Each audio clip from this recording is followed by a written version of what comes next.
شروع اللہ کے نام سے جو بڑا مہربان نہایت رحم والا ہے۔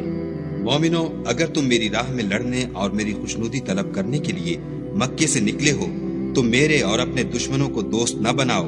تم تو ان کی دوستی کے پیغام بھیجتے ہو اور وہ دین حق سے جو تمہارے پاس آیا ہے منکر ہیں، اور اس باعث سے کہ تم اپنے پروردگار خدا تعالی پر ایمان لائے ہو، پیغمبر کو اور تم کو جلا وطن کرتے ہیں۔ تم ان کی طرف پوشیدہ دوستی کے پیغام بھیجتے ہو، اور جو کچھ تم مخفی طور پر اور جو علل اعلان کرتے ہو وہ مجھے معلوم ہے، اور جو کوئی تم میں سے ایسا کرے گا وہ سیدھے رستے سے بھٹک گیا۔ اگر یہ کافر تم پر قدرت پالیں تو تمہارے دشمن ہو جائیں، اور ایذا کے لیے تم پر ہاتھ بھی چلائیں اور زبانیں بھی، اور چاہتے ہیں کہ تم کسی طرح کافر ہو جاؤ۔ قیامت کے دن نہ تمہارے رشتے ناتے کام آئیں گے اور نہ اولاد۔ اس روز وہی تم میں فیصلہ کرے گا، اور جو کچھ تم کرتے ہو خدا اس کو دیکھتا ہے۔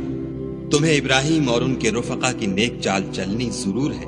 جب انہوں نے اپنی قوم کے لوگوں سے کہا کہ ہم تم سے اور ان بتوں سے جن کو تم خدا کے سوا پوجتے ہو بے تعلق ہیں، اور تمہارے معبودوں کے کبھی قائل نہیں ہو سکتے، اور جب تک تم خدا واحد پر ایمان نہ لاؤ ہم میں تم میں ہمیشہ کھلم کھلا عداوت اور دشمنی رہے گی۔ ہاں، ابراہیم نے اپنے باپ سے یہ ضرور کہا کہ میں آپ کے لیے مغفرت مانگوں گا، اور میں خدا کے سامنے آپ کے بارے میں کسی چیز کا کچھ اختیار نہیں رکھتا۔ اے ہمارے پروردگار، تجھی پر ہمارا بھروسہ ہے، اور تیری ہی طرف ہم رجوع کرتے ہیں، اور تیرے ہی حضور میں ہمیں لوٹ کر آنا ہے۔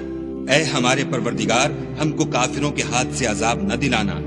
اور اے پروردگار ہمارے ہمیں معاف فرما، بے شک تو غالب حکمت والا ہے۔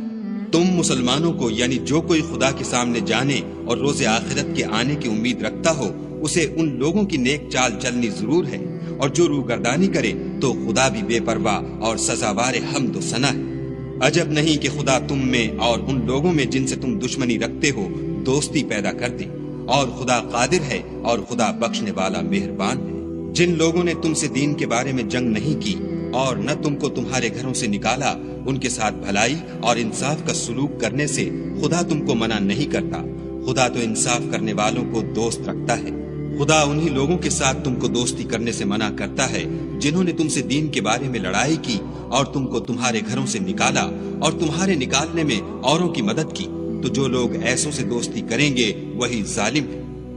مومنو، جب تمہارے پاس مومن عورتیں وطن چھوڑ کر آئیں تو ان کی آزمائش کر لو،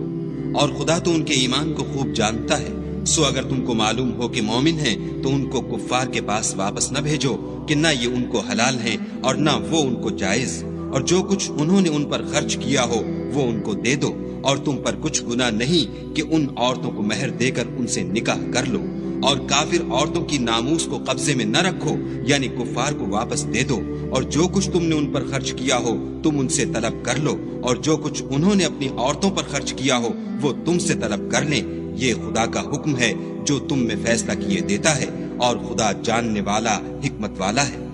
اور اگر تمہاری عورتوں میں سے کوئی عورت تمہارے ہاتھ سے نکل کر کافروں کے پاس چلی جائے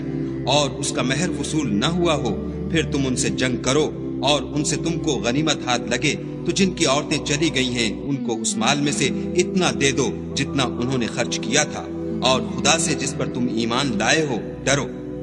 اے پیغمبر صلی اللہ علیہ وآلہ وسلم، جب تمہارے پاس مومن عورتیں اس بات پر بیعت کرنے کو آئیں کہ خدا کے ساتھ نہ تو شرک کریں گی، نہ چوری کریں گی، نہ بدکاری کریں گی، نہ اپنی اولاد کو قتل کریں گی، نہ اپنے ہاتھ پاؤں میں کوئی بہتان باندھ لائیں گی، نہ نیک کاموں میں تمہاری نافرمانی کریں گی، تو ان سے بیعت لے لو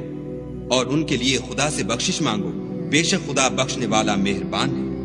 مومنوں، ان لوگوں سے جن پر خدا غصے ہوا ہے دوستی نہ کرو، کیونکہ جس طرح کافروں کو مردوں کے جی اٹھنے کی امید نہیں، اسی طرح ان لوگوں کو بھی آخرت کے آنے کی امید نہیں۔